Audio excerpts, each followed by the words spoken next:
The beat of the drums echoes in the pulse beat of the young braves. Salut les joueuses, salut les joueurs, je suis Paul Gara et on se retrouve pour un débrief au festival des jeux de Vichy. C'est un peu une première parce qu'on fait un petit déjeuner débrief et donc si vous nous entendez mastiquer, boire, c'est normal, il ne se passe rien de bizarre. Et je suis en compagnie de Michel Dufrane. Salut Michel. Bonjour Paul Gara, merci de m'accueillir dans ta chambre pour ce petit déjeuner. Ça commence très très fort. Voilà, mais non, pas du tout. On est dans la salle commune, les gens nous regardent et s'étonnent en se demandant mais que font-ils ? Mais peut-être ils vont nous demander des autographes, enfin à toi parce que oui. Toi t'es une star. Ah bon, alors, c'est une star incroyable. Mais si, attends, Ben oui, je travaille en télé, en radio en Belgique et aussi en presse féminine. Voilà. Donc, j'appartiens à cette sphère très étrange des médias généralistes. Mais des vrais médias. Alors, je ne sais pas, mais en tout cas, les médias qui apparemment sont très très mal gérés par le monde du jeu, qui ne comprend pas, mais qui sont ces gens qui s'intéressent réellement au jeu pour porter la bonne parole chez les gueux. D'accord. Bon. Et donc, on constate que ce podcast vraiment s'internationalise, hein, puisque après des interviews en anglais, on va faire une émission en belge. Oui, voilà. Donc, j'ai joué à 90 jeux. Je sais jouer.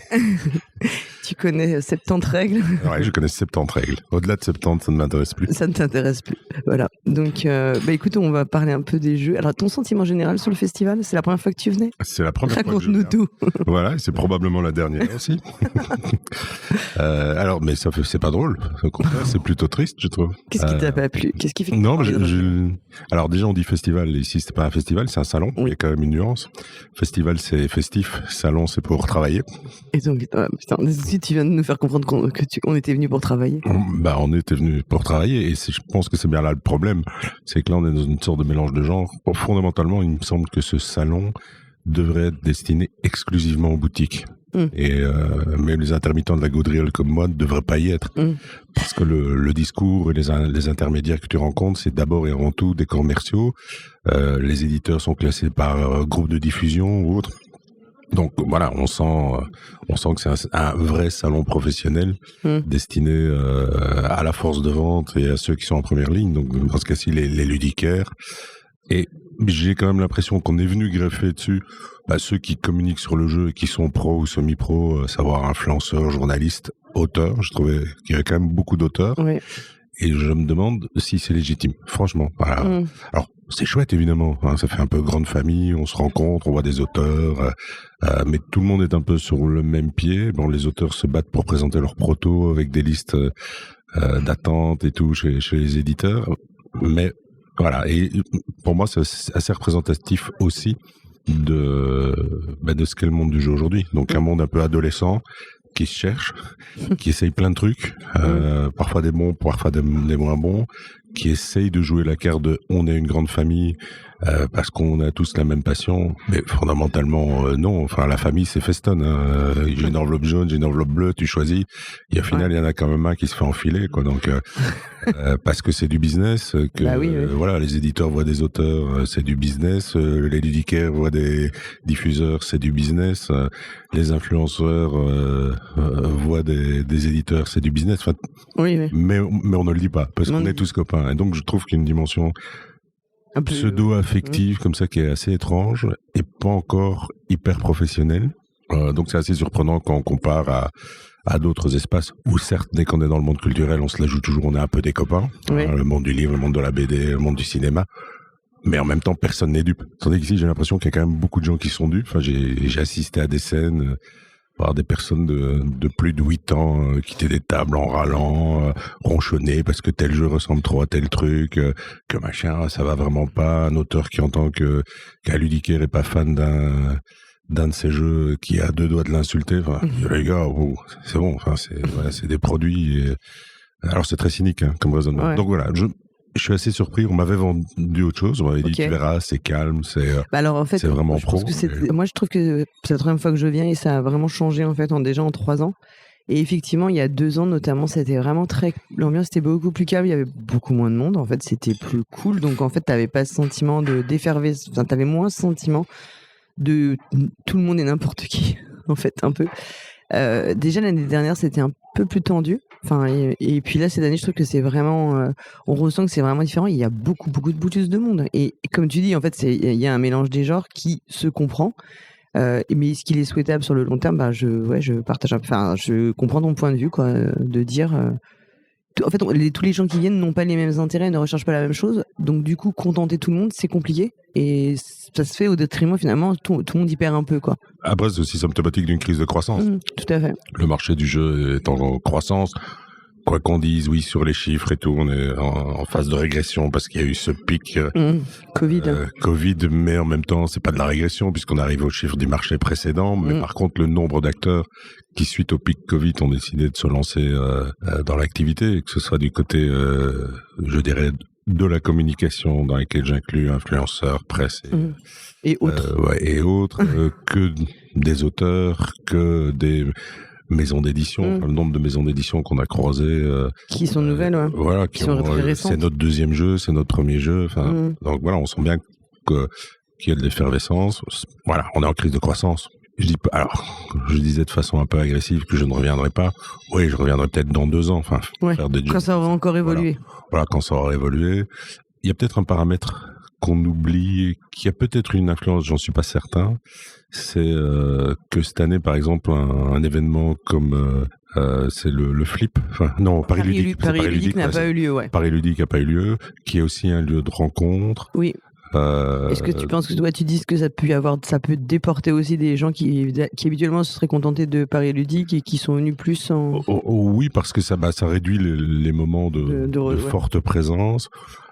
Voilà, mais là aussi, on sent que le marché du festival, du salon ou de l'activité autour de jeux est en croissance, puisqu'un Ludinor devient de plus en plus important, entre autres avec une section Ludinor professionnelle, mais qui là concerne pas les professionnels du jeu, mais le monde professionnel qui s'intéresse au jeu, voyant le jeu comme un média qui peut aider dans le monde professionnel. Donc on sent que la diversité, les éléments se créent comme ça. Et oui, si à un moment on se dit que voilà, Paris est ludique, les éditeurs sont présents, les journalistes belges tels que moi, il suffit de passer une fois à Paris. Et pas de faire une sorte de traversée équipée sauvage et être obligé de passer 4 heures en voiture avec moi pour venir jusqu'ici. Par exemple, ce n'était pas une souffrance pour le garage, terrasse. Ouais, c'est bon. Je ne t'ai pas laissé sur l'aire d'autoroute non plus. Donc on a pu discuter fiscalité, c'est toujours un bonheur. C'est toujours un bonheur de. Ce sont les vrais sujets, ça. Ça, ce sont les vrais sujets. Même si les gens ne le savent pas, ce sont les vrais sujets. Voilà, et étrangement, ce sont les vrais sujets qui feront débat à table avec Simon Dupastan, voilà, des éditeurs, des ludicaires, parce que oui, les vrais sujets, ils sont là. On reste dans le marché du jeu. Dans la notion de marché du jeu, il y a un marché. Même si on se voile la face en disant « Oh non, c'est super !» Non, on est des passionnés. C'est le monde du jeu, on est tous des passionnés. Voilà. On est d'accord là-dessus. Oui, il y a une forme aussi comme une sorte de refus de l'assumer complètement, en fait. Ça va venir avec la maturité. Oui, bien sûr. De toute façon, c'est indispensable. Et on sait très bien qu'il y a des choses qui sont déjà dans ce trend, mais c'est plutôt une forme, c'est plutôt cosmétique, ce discours. On va parler de jeu. Est-ce que tu as eu, déjà pour commencer, est-ce qu'il y a un jeu qui a fait vibrer ton cœur particulièrement ? Ou est-ce que les gens vont pouvoir découvrir que tu es pire que moi ? Alors, c'est très difficile de faire vibrer mon cœur parce que je suis pleinement schizophrène. À savoir que, comme je suis dans un contexte professionnel, je me pose pas la question de savoir si j'aime, mais je me pose la question de savoir est-ce que ça peut parler dans des médias généralistes, et donc est-ce que ça peut parler au plus grand nombre. Le média généraliste ne couvrant pas exclusivement des gens teubés qui jouent qu'à tir sur mon doigt. Non, le média généraliste... Ce jeu, ce serait quand même le jeu du salon, ce jeu qui n'existe pas encore. Voilà, et Casino Partout, qui là est en préparation. Mais voilà... J'ai déposé déjà les noms, je dis tout de suite. Le généraliste touche effectivement des gens qui ne jouent jamais, des gens qui jouent parfois, et surtout un ensemble de personnes qui savent peut-être pas qu'elles aiment jouer. Il faut leur dire, mais si, en fait, vous aimez jouer, regardez, ceci est peut-être pour vous. Donc c'est vraiment une approche différente, très très différente. C'est pas l'approche de toi en tant que joueur. Voilà, parce que moi je suis un vieux con. Franchement, ça, je voulais t'en parler justement. On peut en parler si tu veux. J'ai commencé à jouer il y a très longtemps. Je joue à des jeux improbables, ce qui est toujours très très drôle d'avoir de jeunes influenceurs qui t'expliquent la vie Voilà, alors que la culture ludique, j'ai pas de problème avec les gens qui découvrent le jeu 2 jours avant le festival et qui trouvent que c'est intéressant. Bon, après, c'est vrai qu'à certains moments, entre autres dans ce que j'ai découvert ici, j'ai l'impression que, à l'instar de ce qui se passe dans la mode, ce qui se passe dans certaines tendances, il y a un retour parfois de vieilles mécaniques. On s'est dit, on a oublié qu'on pouvait faire ça, et on le fait, et on voit une série de jeux. Bon, là, j'ai vu une sorte de Manhattan. Alors, c'est pas un jeu tout récent. Non, pas effectivement. Voilà, mais qui ici est sur un jeu récent qui va avoir la hype et qui fonctionne très bien, et en même temps qui ne me procure aucune sensation à titre personnel. C'était quel jeu, ça, tu dis ? C'est Tower Up. Ah oui, moi j'ai toujours pas joué. Pourtant un bout de temps qui tourne, ouais. Voilà, qui me procure aucune sensation parce que. Donc c'est un jeu de Sébastien Pochon, c'est ça ? Oui. Chez Monolith. Chez Monolith, tout à fait. Je sais plus s'il a des co-auteurs ou pas. Je ne sais plus. Je sais pas s'il a ses co-auteurs habituels ou si c'est. Est-ce que c'est l'Artinchon ? Non, je pense que c'est juste Pochon. Ok, bon, on mettra dans le billet les infos. Ça n'a aucune sensation ? À titre personnel, non. Parce que j'ai retrouvé des sensations à la Manhattan avec des petits twists un peu différents sur du placement ou autre. Et donc, c'est plaisant. Ma question est, est-ce que amener ça dans une famille, ça a un sens ? Comment ça a un sens ? Est-ce que c'est différent de la famille qui a découvert le jeu de société avec un Unlock Kids il y a 2 ans ? Est-ce que ça peut la faire triper ? Les gens qui jouent de temps en temps à Carcassonne ou Aventurier du Rail parce qu'ils ont la vieille boîte à la maison que les ados l'ont retrouvée, est-ce que ça peut les faire triper ? Voilà, c'est ce genre de raisonnement-là. Ouais, ce qui est sûr que c'est moi c'est quelque chose que j'ai pas du tout ce prisme-là, puisque, enfin voilà, moi je n'ai pas ta notoriété, je ne suis pas un généraliste. Et que moi, en fait, ce podcast, il est vraiment destiné, même pas, tu vois, pour faire de la com indirecte pour les éditeurs et tout. C'est juste ce que moi j'aime ou pas. Et donc, c'est vachement plus facile parce que je me concentre que sur mon propre ressenti. J'ai pas de questions autres à me poser dans l'appréciation des jeux. Mais je dois t'avouer que j'ai pas non plus été... Enfin, comment dire, il n'y a pas grand-chose qui a fait vibrer mon cœur non plus. J'ai pas non plus trouvé de trucs horribles, comme parfois ça peut m'arriver, ou ça m'arrive de dire vraiment qu'est-ce que c'est, voilà, avec le comment dire, toute la nuance dont je suis capable, où je dis c'est vraiment de la merde, sachant que quand je dis ça, c'est évidemment ça veut dire je n'aime pas, je vous rappelle quand même, c'était un petit raccourci. Il y a un seul jeu que j'ai trouvé vraiment mieux que les autres, en tout cas qui m'a beaucoup plus plu, mais il ne va pas sortir tout de suite, il sortira en février 2025 chez Catch-Up, et c'est une localisation d'un jeu américain, c'est Flip 7. Quelle horreur. De quoi qui reprend une mécanique un peu moi je dirais de blackjack en fait en termes de sensations, c'est vraiment ça. Je suis pas une spécialiste des casinos, contrairement aux idées reçues. Mais ouais, j'ai trouvé que c'était le jeu le plus intéressant. Alors c'est un jeu tout simple, hein. Enfin on va tirer des cartes et puis si on fait comme dans les jeux pairs, si on a une paire devant nous, en fait si les cartes qu'on tire elles fait lever une paire, on est éliminé et on est à 1, 2, 2, 3, 3, vous avez compris, et des cartes spéciales qui sont, je trouve, bien dosées parce qu'il n'y en a pas trop non plus, donc ça complique. Et c'est typiquement le genre de jeu auquel on joue, on peut jouer une soirée assez cool et qui est assez addictif parce que c'est tout le stop ou encore qui fonctionne bien, qui fait que forcément les gens, selon les tempéraments des gens, ça va colorer les parties différemment, et c'est des jeux qui sont vraiment faits pour ça en fait. La mécanique est très simple, c'est les joueurs qui équilibrent, je vais pas envie de dire qui équilibrent le jeu, mais qui équilibrent l'ambiance en fait, ce qu'on fait du jeu.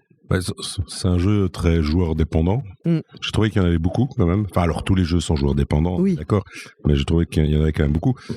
Flip 7, de nouveau, je trouve que c'est un bon produit. C'est horrible de le dire comme ça, mais c'est comme ça que je parlerai tout le podcast, donc accrochez-vous. Cela dit, moi j'y vois du hit de Knizia. Oui, c'est vrai que ça ressemble Le hit extrême vient de sortir. Donc la question, par exemple sur du généraliste, c'est de se dire, en fait, pour moi, ça va dépendre de la date réelle de sortie. Ouais.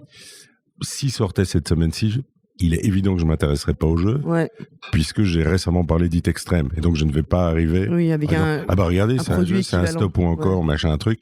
Je ne vais pas arriver avec un produit équivalent. Je vais chercher, vu que quand même, mine de rien, les espaces consacrés au jeu dans le généraliste, même s'ils sont présents, en tout cas en Belgique, restent de l'ordre de la variable d'ajustement.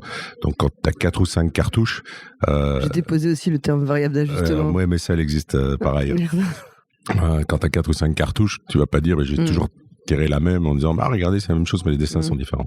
De fait, s'il sort dans 8 mois, 1 an ou à la veille de grandes vacances ou autre, c'est un jeu qui fonctionne très très bien.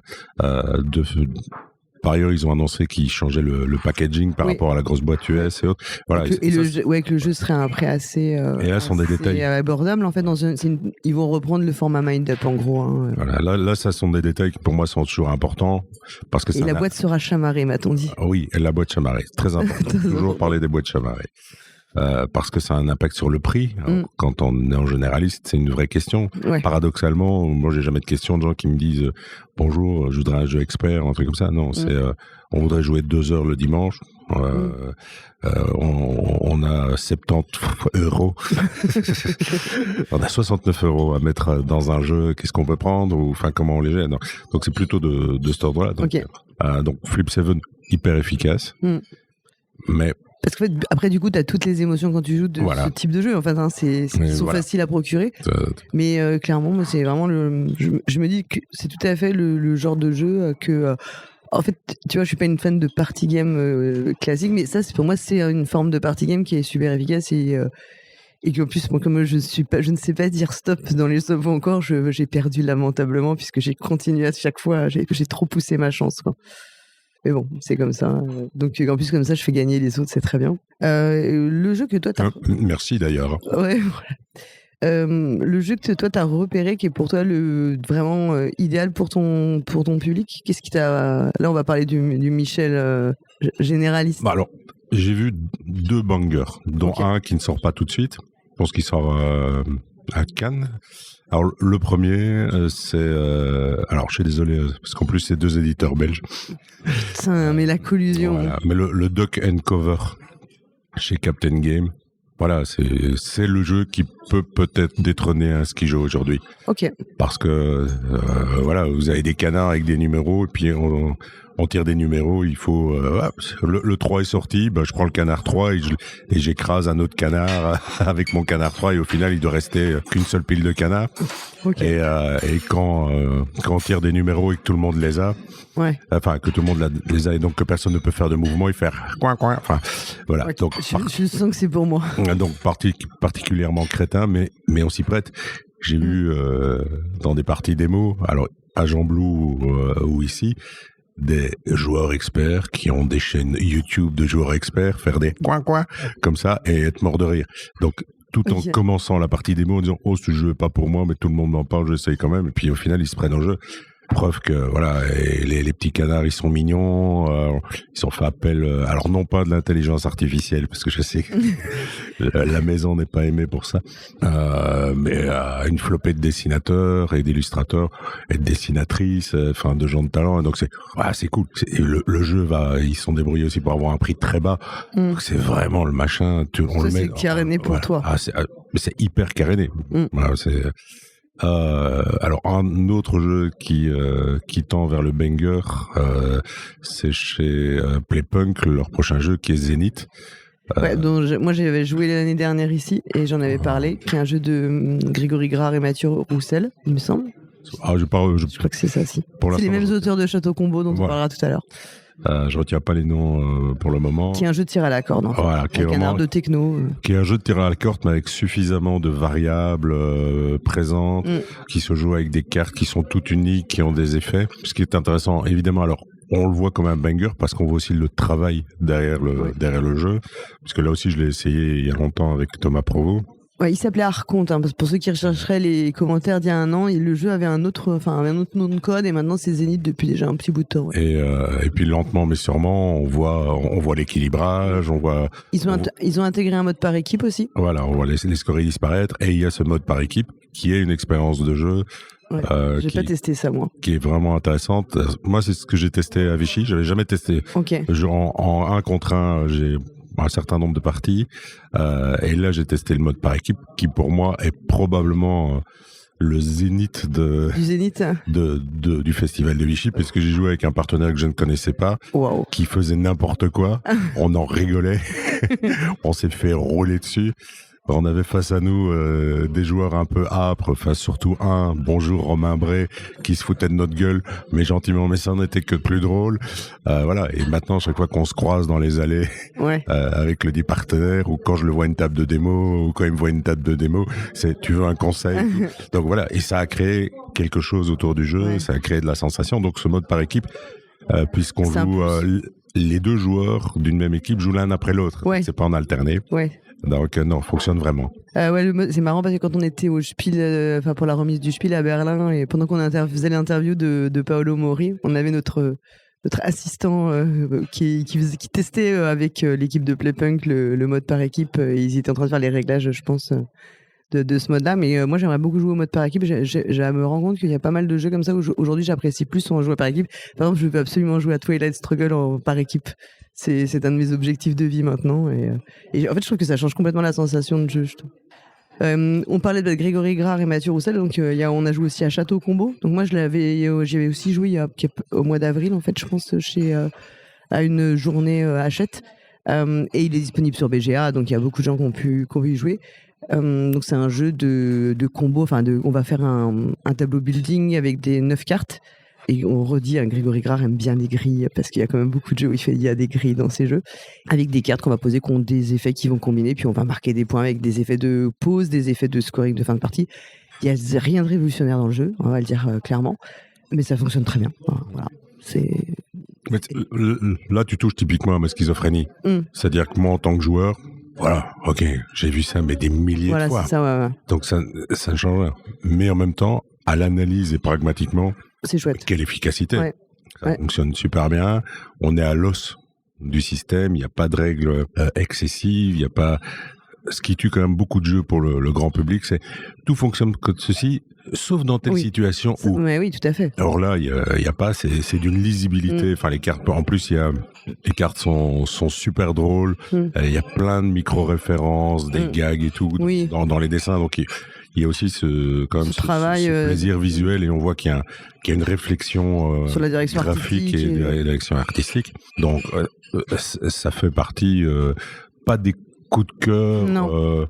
Mais des bons produits, comme pour reprendre ton terme. Non, c'est pas un bon produit, c'est un excellent produit. Un excellent produit, ok. Voilà. Maintenant, la question sur ce produit-là, c'est comment va se comporter le marché, comment va se comporter la diffusion et ce genre de choses.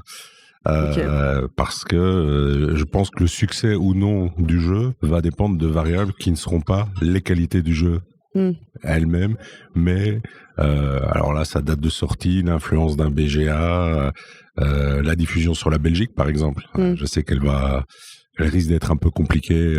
Désolé les Belges, mais elle arrive. Hein, mais j'en ai discuté avec les ludicaires belges qui est un petit peu frustrés justement par rapport à ça.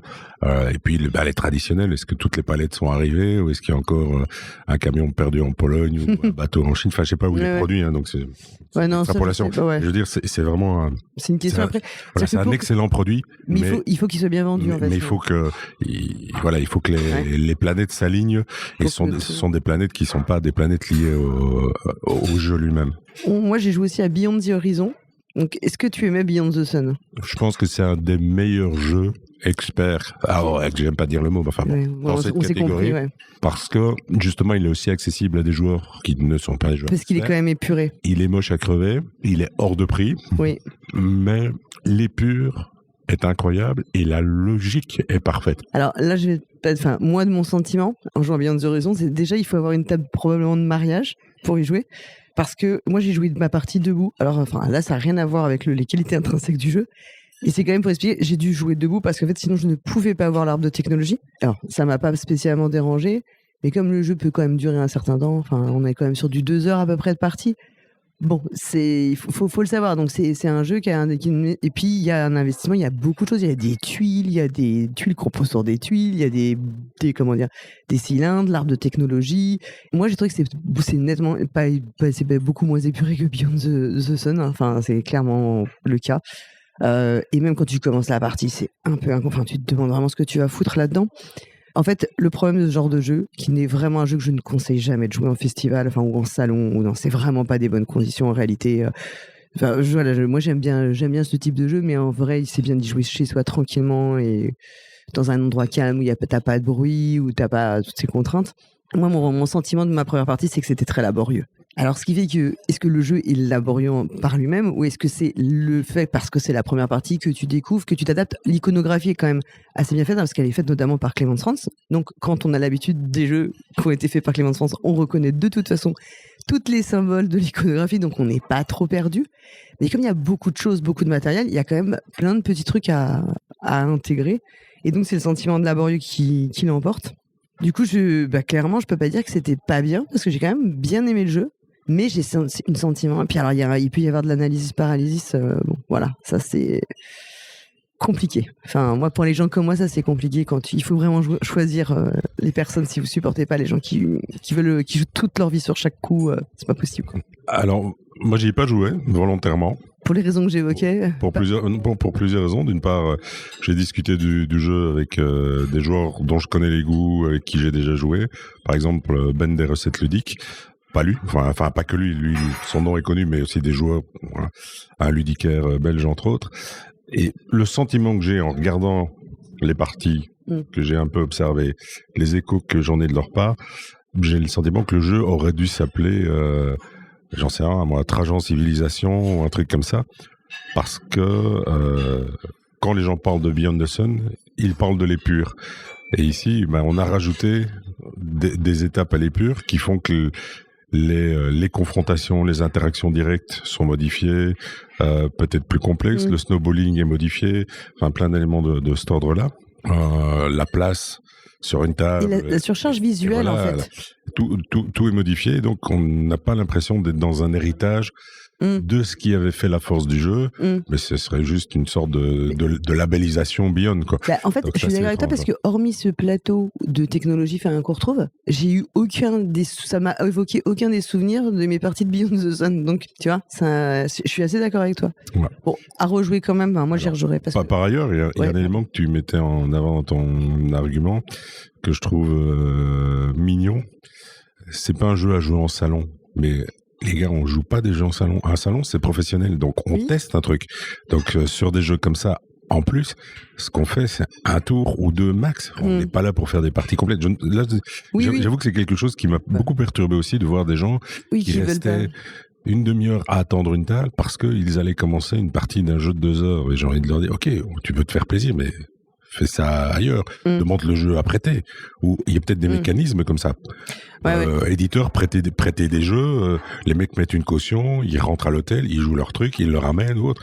Mais en salon, alors oui, des petits jeux de cartes comme des Flip 7 ou autres, une partie. Mais oui, bien sûr. Oui, en 12 fait, minutes, on l'a fait. Mais sur des jeux plus lourds, complexes, un peu plus lourds, qui demandent plus de temps d'investissement, etc. Ou peut-être même pas plus lourds ou plus complexes, mais qui amènent, je vais même pas encore aller jusqu'à l'analysis-paralysis, mais enfin, du lag entre les joueurs, des temps de réflexion ou autres.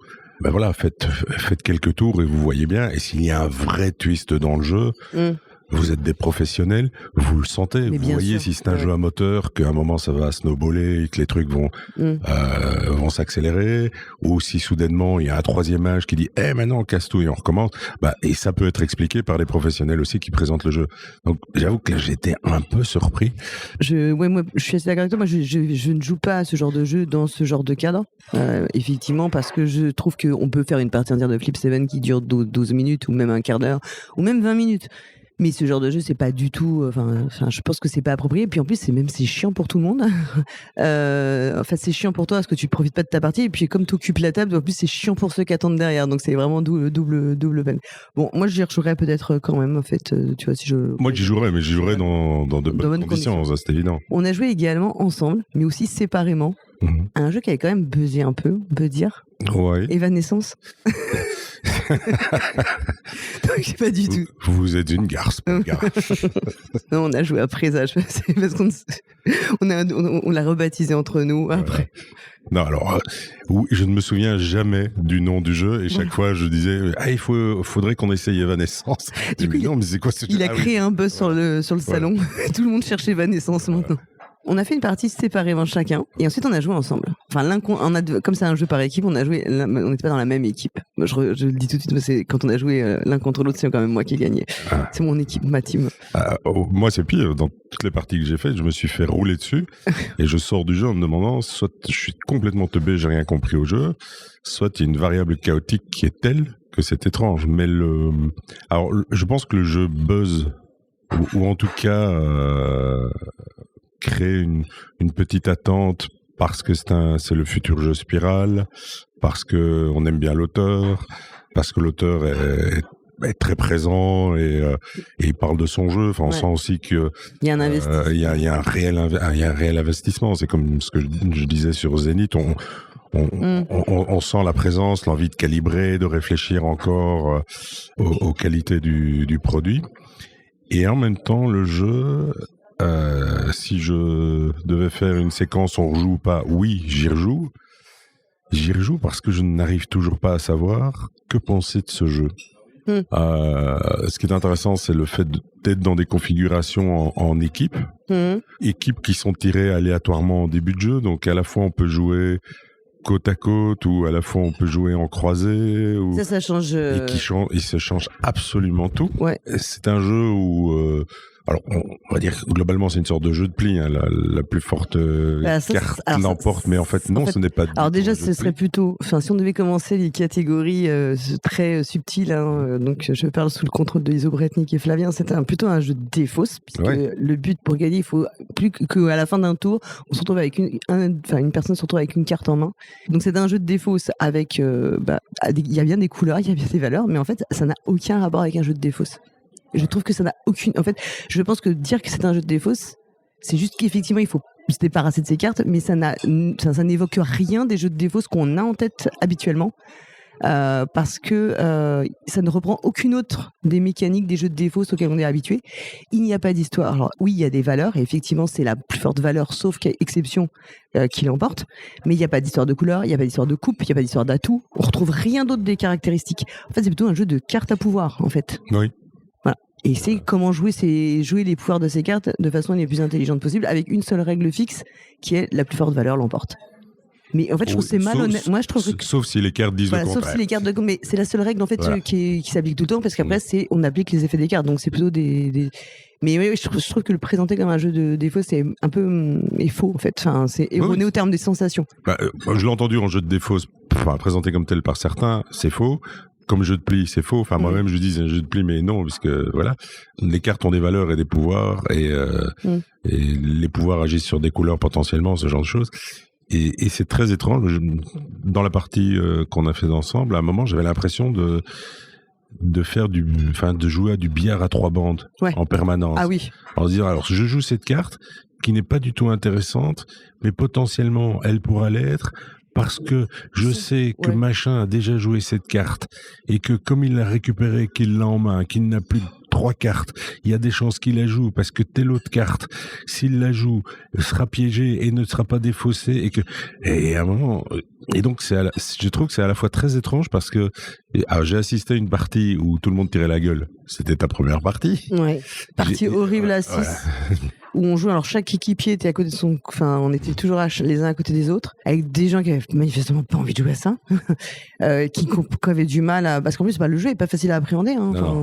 Il faut tout le temps lire les pouvoirs et se dire, ah oui, mais alors si ce pouvoir-là, ça fait ça, mais alors moi, mon pouvoir, si je le joue, ça a tel impact parce que ceci... Enfin, et ce qui est assez drôle, c'est que dans la partie qu'on a faite ensemble avec l'auteur, à un moment, il se trompe lui-même. Oui. Il dit, donc je remporte lui. Mais non, parce que tel truc a annulé, tel truc... En fait, et donc voilà. Moi, clairement, ce que j'ai trouvé compliqué à gérer, c'est la résolution, le moment de résolution est ultra.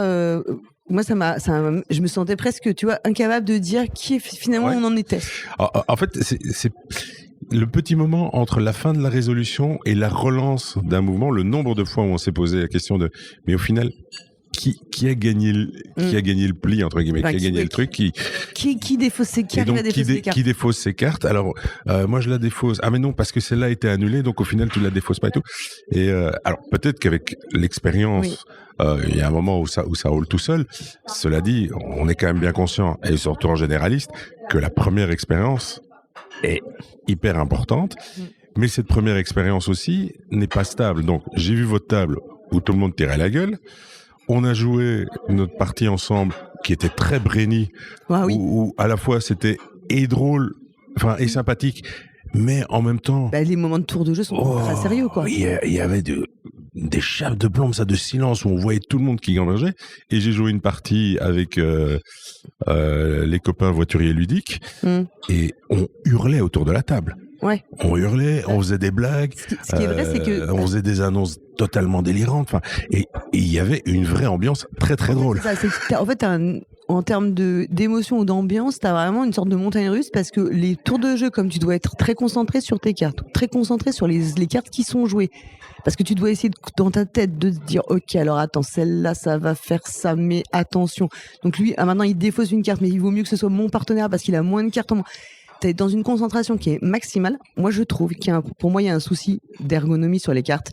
Le positionnement des pouvoirs est mis d'une manière où je trouve que j'ai énormément de mal à les lire. Je ne sais pas pourquoi. J'ai vraiment eu du mal à chaque fois à réussir à comprendre, à lire le pouvoir très rapidement, ce qui est, je pense, un peu gênant pour le rythme du jeu.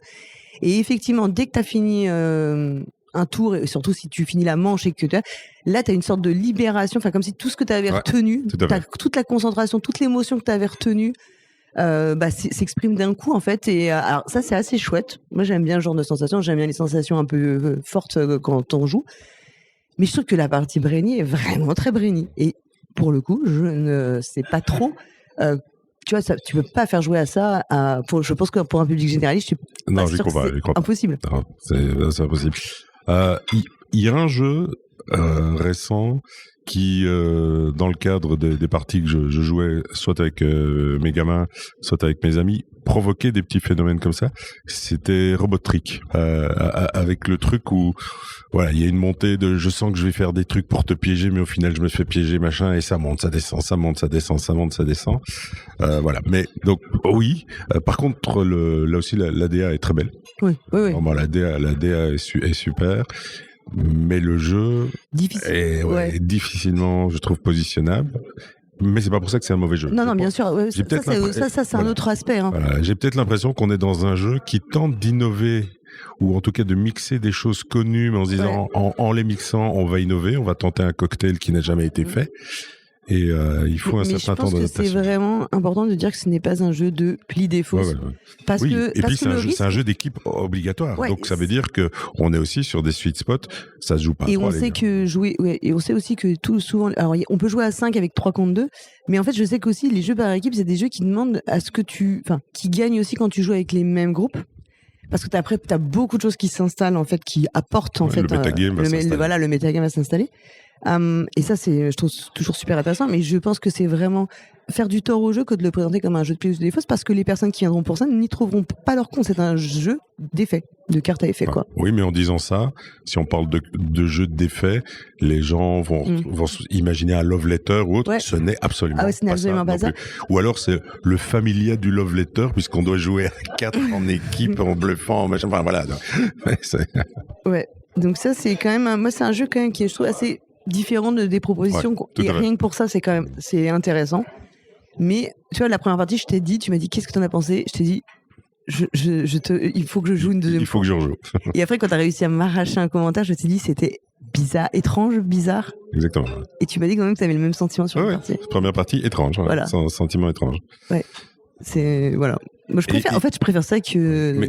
Et avec, alors, un petit sentiment qui reste, mais c'est aussi pour ça que j'aimerais y rejouer, c'est que dans les 2 parties que j'ai faites, on se fait rouler dessus avec mon partenaire, et j'ai un peu débriefé la première.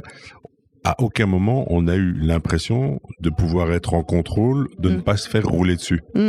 Ce qui était assez drôle, alors que l'autre équipe avait le sentiment d'être en contrôle. De vous rouler dessus. Et de nous rouler dessus et de maîtriser le jeu. Ouais. Et donc, je me dis, tiens, alors, est-ce que ça viendrait des donnes de main? Oui, peut-être, non, enfin, voilà. Mais ça vient probablement aussi de l'expérience, parce que parmi les effets, il y a des échanges de cartes et des choses. Il y a des échanges de cartes, et en fait, il y a aussi le fait que comme tu récupères la carte que tu as jouée quand tu peux pas défausser, en fait, toi, tu sais que tel joueur, il va ressortir cette carte qui te fait bien chier quand même. Toi, je me souviens que tu avais une carte qui m'avait bien saoulé pendant toute la partie, le 14, je crois. Oui, mais ce qui rajoute aussi à de la réflexion, de la charge mentale, puisqu'on s'est dit, le nombre de fois où j'ai joué, alors c'est peut-être ça mon temps en me disant, je vais essayer que le gagnant soit mon partenaire, que lui défausse. Donc, je vais jouer des cartes en sachant que s'il joue un truc, lui va défausser quoi qu'il arrive. Enfin, moi, je vais garder une main chargée. Enfin, mais probablement qu'il y a un panel de stratégies intéressantes à long terme. Mais les premiers feelings, sont compliqués et donc tu rejoues, je sais pas, sors-moi Flip 7 plutôt. Donc tu as joué aussi à Sophosaurus Max. Moi, je n'y ai pas joué ici, mais je l'ai acheté. En fait, je l'ai en anglais. Eh bien oui, là est la grande différence et qui me pose un petit problème dans le jeu. What? J'ai joué il y a quelques années en anglais, mais j'ai l'impression que le jeu est pas très très récent. Enfin, en tout cas, j'ai l'impression d'y avoir joué genre il y a 2 ans ou quelque chose comme ça. Attends, je vais te confirmer la date de sortie. Enfin, la version, il est 2023. Ouais, voilà, donc quand je dis il y a 2 ans... 1 an et demi peut-être. Ouais, c'est ça. Ouais. Et c'est un bête jeu de cartes en anglais. Ici, Blue Orange fait un truc pour le rendre un peu funky fun. Donc, Ah non, c'est pas le même jeu en fait. La version française sera vraiment différente de la version anglaise. Elle est différente parce que les cartes sont des planches de surf. Ok. Et donc, hormis faire du circle shuffle, enfin ouais, ou étaler les cartes sur la table, impossible. J'ai essayé de battre les cartes pour faire des dons, j'en foutais partout. Enfin, voilà, faites un shuffle de cartes avec des trucs qui ont des planches de surf. Et je me dis que ce positionnement-là est mystérieux pour moi ou intéressant. Bon, en tout cas, en termes de prise de risque. Donc déjà, la boîte est un chouïa plus grande. Il y a un petit truc pour compte. Enfin, il y a une sorte de petit comment ça s'appelle ça? De trépied comme devant les restaurants où vous avez le menu comme ça qui annonce les combinaisons gagnantes par ordre. Donc il y a une orientation, tant le jeu anglais est destiné clairement aux amateurs de jeux grand guillemets pli cartes. Ici on a l'impression qu'on veut l'amener vers de la famille en disant c'est fun, des dinosaures qui font du surf. Dans le jeu en anglais, à part que le thème te fait marrer et que la DA est assez loufoque. Ouais. Enfin le thème on a. Ah non mais le thème n'a rien. Fou, quoi. Le thème n'a toujours rien à voir. Si ce n'est qu'on a, qu'ils ont forcé le trait. Et donc il y a une aide de jeu une sorte de couvercle de boîte comme ça qui montre bien les séquences. Donc on se dit bien tiens, on s'adresse à des gens pour qui il n'est pas naturel de se dire je fais qu'une main aléatoire ou qu'une couleur ça n'a pas les mêmes valeurs et qu'une suite est ceci ou cela. Ce sont des combinaisons de voilà. Et d'autre part dans le poker en fait. Voilà, ah oui, voilà, c'est ça en fait. Et d'autres. C'est un jeu de poker où on va jouer les uns, mais on va jouer tous ensemble pour faire les combinaisons quoi. C'est ça, ouais. C'est un poker collectif, mais avec un gagnant unique. Voilà, et compétitif. Ce qui fait que c'est un bon jeu. Hein. J'aime vraiment. C'est ultra original. Et j'aime vraiment le jeu, je trouve original. Mais donc, ce choix-là de l'aide de jeu, plus le choix de jouer avec une main carte où vous tenez des planches de surf, je me dis, l'idée, c'est vraiment d'amener ça vers la famille, vers le fun. Je vois pas le joueur de poker, le joueur de jeu, de cartes de pli ou autre, dire, oh, chouette, c'est des planches de surf. Et donc, là, je me pose la question, est-ce que c'est pas trop compliqué pour le public visé, mais trop compliqué aussi dans le sens moi j'ai des gamins, même ados, battre des cartes, il y en a un peu partout dans la maison quoi. Enfin c'est pas un truc courant, mais donc a fortiori battre des cartes qu'on n'arrive pas à battre, ça pose un truc. Or, quand il faut faire du circle shuffle, c'est un peu plus de temps, donc c'est-à-dire que on va peut-être pas faire une partie qui suit derrière.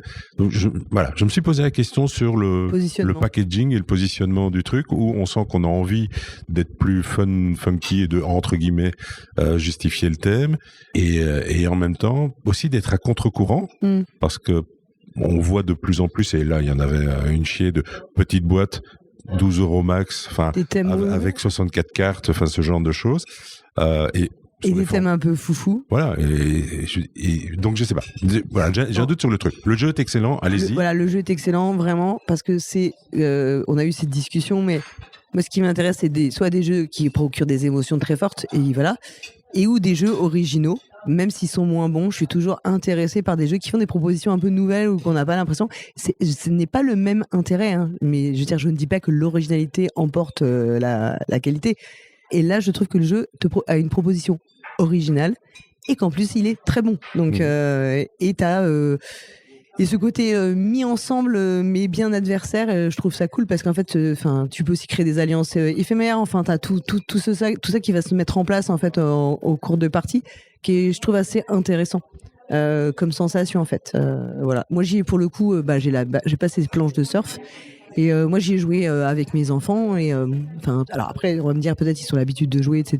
Blablabla. Ils fument le cigare et boivent de l'alcool. Voilà, c'est ça. Ils jouent au poker tous les vendredis pendant que moi je joue à la tiration au doigt. Tu vois, on s'est réparti les tâches comme ça, mais ça fonctionnait très bien avec eux. Hein. Voilà, ils aiment beaucoup. Oui, mais je pense que dans des familles de joueurs, il y aura zéro problème. Il y a zéro problème.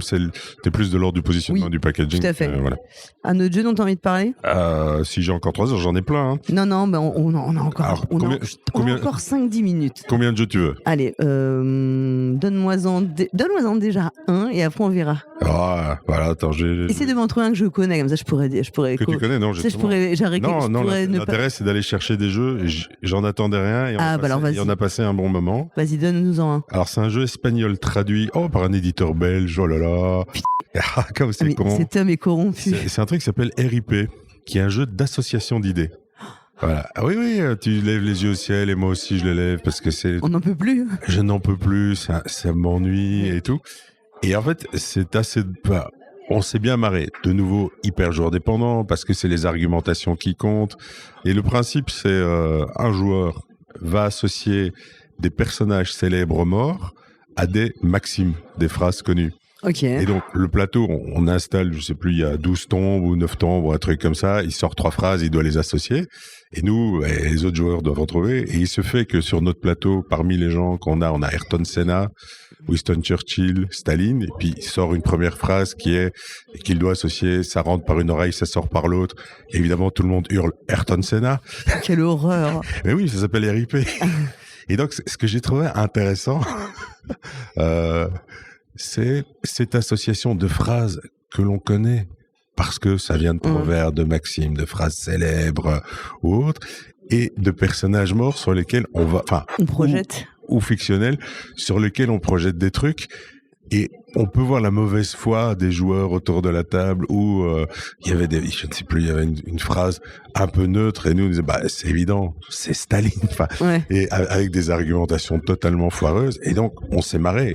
Et ce qui me fait dire que c'était plutôt une réussite et que je l'ai retenu, c'est que je suis avec un joueur qui n'est pas un grand fan des jeux d'association d'idées, que l'éditeur commence à nous expliquer les règles, qu'il y a 2 autres personnes qui viennent se greffer au groupe et qui regardent. On joue à 4, on se marre à 4.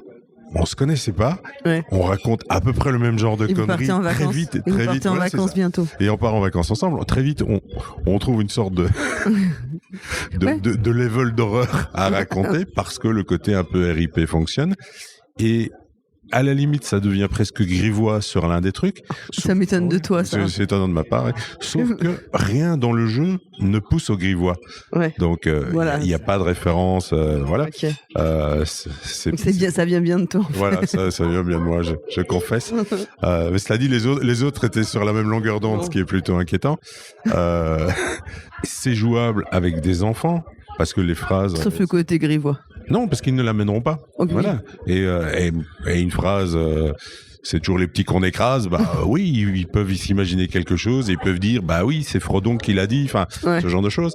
Et je trouve ça intéressant dans ces formes de jeux d'association d'idées comme ça, transgénérationnelles, qui peuvent permettre aux gens aussi d'amener une discussion. Parce que parfois, j'imagine qu'il y a des personnages célèbres. Peut-être que les plus jeunes voient pas qui c'est. C'était qui Winston Churchill? Peut-être moyen d'aller un petit peu plus loin que l'évocation. Par exemple, il y avait un petit ressenti comme sur, alors c'est pas du tout le même jeu, mais comme un Link City, où tout le monde a quelque chose à dire sur un quartier ou sur un truc, donc tout le monde a quelque chose à dire. Si j'interprète la phrase comme ceci, ça pourrait être machin, avec tout le lot de mauvaise foi qui va avec, bienveillant, mais qui peut dévier parce qu'il y a ce petit côté un peu design sympa avec des tombes, petits personnages un peu zombiesques et tout. Et j'avoue que c'était une très agréable surprise pour un jeu qui est mais franchement pas pour moi. Et puis je me dis, je peux en refaire une. Je ramène Paul Gara quelques potes. Ça va partir en cacahuète, mais ça va être drôle, quoi. Ok. Moi, je vais parler juste rapidement de 2 jeux. Un jeu qui est une réédition, donc je vais pas m'étendre dessus, c'est Kraftwagen. Alors là, c'est Age of Engineering. Avant, il s'appelait Kraftwagen. C'est un jeu de Matthias Kramer de 2015 qui a été réédité. Bah, franchement, c'est très bien. Alors, pourtant, c'est un jeu, on fait des voitures. Hein. Alors, autant vous dire que moi, sur la thématique, tu m'emportes pas là-dessus. Oh, la menteuse. Une super belle bagnole et tout. Sur l'autoroute, on s'arrêtait à toutes les pompes à essence, qu'elle compare les prix et tout. Alors là, tu vois, le pistolet de la pompe 4, c'est un... Elle compare Vichy au salon de l'auto. Enfin, oui, c'est ça, voilà. Non, mais j'aurais peut-être pas... Enfin, c'est quelqu'un qui nous a proposé d'y jouer, sinon j'aurais peut-être pas forcément, tu vois, avec le thème et tout, j'aurais pas forcément été jouer. C'est vraiment super bien. Mais c'est top. Et il y a un truc que je trouve tellement bien dans le jeu. Alors, enfin, c'est un jeu avec une piste, on va faire des actions à la, comme on dit, souvent on dit ça à la Toikaido, c'est-à-dire, ou plutôt à la Glenmore, c'est le dernier sur la piste qui joue. Hein. Et on doit construire des voitures, leur mettre des moteurs. Et après, on a des acheteurs qui vont faire en sorte que les acheteurs qui seront présents sur cette manche-là achètent bien nos voitures, etc. Donc, il faut s'adapter aux acheteurs qu'on a. Est-ce qu'il y a une partie course, il y a plein de trucs, mais c'est pas du tout, c'est très, on rentre très vite dans le jeu et surtout, ça joue en 3 manches. La première manche est un peu longue et ça, je trouve ça cool, c'est que à un moment, tu as ce sentiment d'accélération de la partie qui est incroyable parce qu'en fait, la deuxième manche et la troisième manche, tu les vois pas passer. En fait, la première, tu as vraiment ce sentiment un peu de laborieux de construction, mais qui est pas laborieux comme dans Beyond the Horizon, hein, je vous rassure. Mais tu sens que tu prends un peu de temps, et après t'as le sentiment d'accélération, et je trouve que pour un jeu dont le thème c'est la voiture, c'est pas mal comme d'avoir, pas mal d'avoir un sentiment de jeu qui colle quand même avec ce que t'es, la thématique qui est quand même sous-jacente, quoi. Donc voilà, je sais pas si t'avais joué à l'original en 2000. J'ai joué à l'original, ouais. T'avais bien aimé? J'ai réidentifié le jeu, donc c'est que c'est pas un jeu que j'avais détesté. Mais il t'avait pas laissé. Mais c'est pas un jeu, c'est un de mes joueurs habituel qu'il a, mais j'avoue que c'est vrai qu'on le sort pas souvent. Okay. Je vois où il est dans sa ludothèque. Bon, peut-être que maintenant, en rentrant de Vichy, jeudi prochain, on jouera à ça en me disant « Ah, on va le réessayer parce qu'il ressort. » J'ai un bon souvenir, mais voilà. La réédition, c'est Super Meeple. Et alors, un autre jeu auquel j'ai joué, j'avais déjà joué cet été avec Flavien, c'est Wizard Cup de Seiji Kanai qui sort chez la boîte de jeu. Ah, vraiment, moi, c'est un jeu, pour moi, c'est une expérience de jeu très désagréable parce qu'en fait, alors on se dit Seiji Kanai, on en peut déjà, tu vois, on a des étoiles dans les yeux. En fait, c'est une forme ça ressemble un peu à Challengers dans le côté bataille et construction de deck avant le début. Sauf qu'il y a aucun des moments fun de Challengers qui, pour moi, sont toutes les phases entre les batailles qui sont très très cool et qui créent une rupture dans le jeu, mais avec qui offre un moment où finalement le temps où tu ne joues pas est presque le temps et le vrai temps de jeu. Et avec en même temps une sorte de côté à la Brave Rats de Seiji Kanai, sauf que dans la Brave Rats, tu choisis les cartes que tu poses. Donc tu as un peu de contrôle. Donc là, tu as 0 contrôle et tu pas le fun. Et ce qui passe dans Challenger sur l'absence de contrôle, c'est quand même tu as une vraie construction de deck et tu as toute cette phase entre les tours. Et là, tu pas ça du tout. Enfin, moi, c'est vraiment j'en ai fait donc une partie CDD, une partie là. Pour moi, c'est une expérience vraiment désagréable. Tu n'as pas dit un jeu de merde, c'est étrange. Non, je me... Oh, c'est bien. J'ai réussi à te polisser. Ouais, voilà. Quel pouvoir j'ai. Allez, un dernier jeu, Michel. Un dernier. Bon, Leaders. Après, on va se faire virer. On va se faire virer du petit déj. C'est pas grave. Leaders chez un éditeur belge. Non, chez Studio H. Ouais, c'est fou, hein. Ouais. Oui, apparemment, il y a des éditeurs français aussi. Je sais pas d'où viennent ces gens. C'est une version plus simple je vais dire champ de bataille, tu vas rigoler, de champ d'honneur. C'est un jeu 1 contre 1. On commence chacun avec une reine. L'objectif, c'est soit d'empêcher la reine de bouger, soit d'amener 2 de ses troupes au contact de la reine. On ne perdra jamais de troupes. Et puis, on a droit à une phase d'activation, une phase de recrutement. Activation, donc c'est activer ses troupes. Recrutement, c'est aller prendre une carte dans un marché, amener la troupe sur le terrain. Et en fait, chacune des troupes a des pouvoirs et des spécificités. Okay. Et on monte comme ça jusqu'à avoir maximum, alors je pense que c'est 5 troupes et sa reine, et puis advienne que pourra, et voilà. Et les pouvoirs sont vraiment, sont intéressants, sont assez basiques, mais c'est sauter au-dessus d'unités, les tracter vers soi, les forcer à ne pas bouger, ou alors ne bouger que pendant le tour de l'adversaire s'il fait ce genre de choses et tout. Donc ça, c'est dans cette catégorie de jeux d'affrontement. D'affrontement, un peu brainy, mais moins tactique que champ d'honneur. Il n'y a pas de troupes éliminées, donc il n'y a pas le pas de bol de voilà. Le petit aléatoire, c'est la rivière, mais c'est une rivière commune, donc parfois on est dans une sorte d'état, je vais pas dire de contre-draft, mais on voit que tel pouvoir chez l'adversaire est vraiment trop gênant. fort. Et donc, je vais prendre ça soit pour le coincer, soit je le prends parce que s'il allie les deux troupes, ça va vraiment être l'enfer.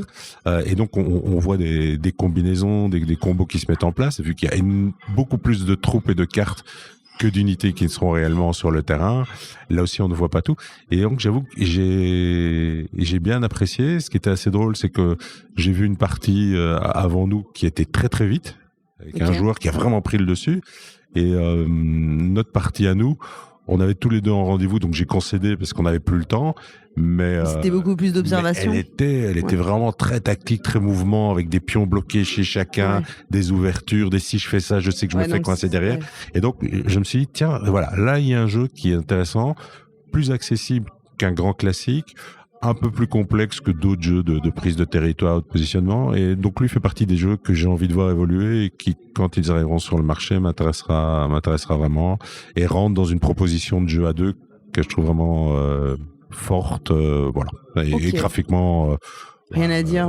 Oui, belle et tout, mais là on était encore sur du proto, mais je pense qu'on peut compter sur Studio H quand même pour faire un produit qui soit un vrai beau produit, quoi. Ok. Bon bah écoute, je pense qu'on a fait un bon tour d'horizon. Non, j'ai encore 183 jeux que j'ai essayé, donc. Bah écoute Michel, je te remercie beaucoup. Mais merci de m'avoir invité dans cette chambre fort sympathique. Ça c'est running gag. Ce sera coupé au montage. Et donc, si vous voulez gagner une boîte de tir sur mon doigt, c'est ça, c'est la suite. Répondez à la question. Bon bah merci beaucoup Michel, en tout cas non vraiment d'avoir. J'ai bien de m'avoir conduite parce que c'est moi qui t'ai conduit. Oui, non mais ça va. Et non, mais d'avoir participé au podcast, c'est cool. Mais oui, c'est toujours cool un podcast. En plus, un professionnel de la profession. Ouais. Ah ben pour dire des conneries, je suis toujours présent. Hein. On remercie également toutes les auditrices et les auditeurs pour leur écoute et puis on vous dit à bientôt pour une nouvelle émission. Oui, alors rappelons aussi aux gens qui vont en salon de jeu, l'hygiène est un élément important. Ouais. Oui, parce qu'à certains moments, on va dire que, olfactivement, c'est compliqué. 14h30, un salon de jeu, dans certaines pièces, c'est un vestiaire de sport après un match intense. Allez, bonne fin de podcast. Merci les auditeurs, merci les auditrices.